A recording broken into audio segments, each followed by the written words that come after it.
Bienvenidos, queridos hermanos, una vez más a este café espiritual. Este espacio que hemos dedicado para orar, meditar y reflexionar sobre la palabra de Dios. Hoy quiero compartirles una pequeña reflexión acerca del evangelio que nos presenta la liturgia para el día de hoy, sobre el evangelista Lucas, en el cual Jesús nos invita a orar sin desfallecer. Y hoy más que nunca, en esta situación, en este contexto, en nuestra realidad, debemos orar sin desfallecer. Pero me surgen unas inquietudes, unos interrogantes frente a esta petición o frente a esta recomendación que nos hace Jesús y que nos ayudaría a nosotros a entender un poco más el mensaje de Jesús a través de su evangelio el día de hoy. ¿Qué es la oración? Encontré un texto bíblico que nos habla sobre qué es la oración.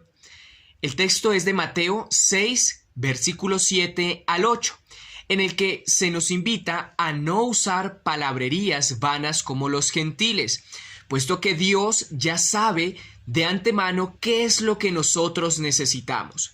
Entonces, la oración no es simplemente usar palabrerías y rezar oraciones sin sentido y repetir oraciones sin sentido, sino que debe ser un acto de voluntad, volitivo, que nos nace del corazón sincero y humilde, en el cual nosotros nos expresamos con plenitud y sinceridad a Dios.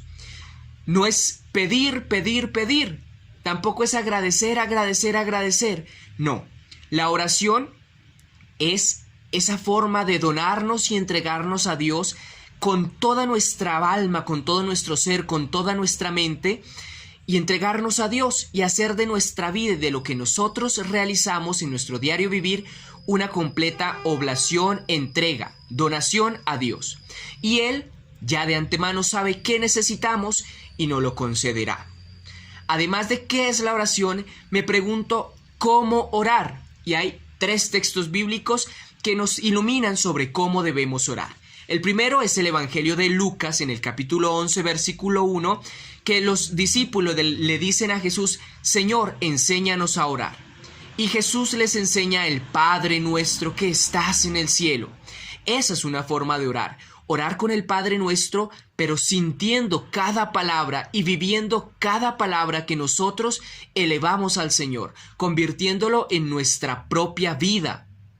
Otro texto bíblico es de Romanos 8, 26, en el cual se nos invita a orar bajo la influencia, bajo el influjo del Espíritu Santo. Nosotros en nuestra debilidad ni siquiera sabemos cómo orar ni cómo pedir. Es el Espíritu de Dios quien nos enseña a orar y a pedir. Y el último texto es el texto de Primera de Juan, capítulo 5, versículo 14. Y se nos invita a orar conforme a la voluntad de Dios y no según nuestros caprichos, según sobre nuestro orgullo o sobre lo que nosotros queremos. No, es orar según y conforme a la voluntad de Dios. ¿Y cuándo orar?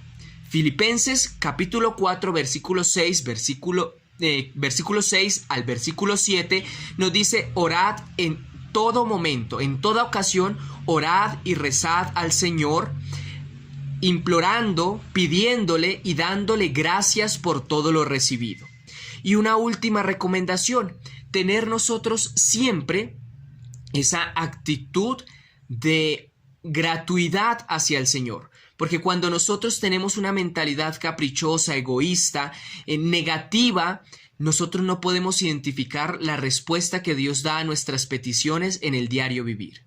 Queridos hermanos, oremos sin desfallecer, de corazón, con sinceridad, en un diálogo íntimo con Dios, bajo la influencia o bajo el influjo del Espíritu Santo, y dándole en todo momento acción de gracias a Dios. Que el Señor nos bendiga hoy y siempre. Feliz día para todos.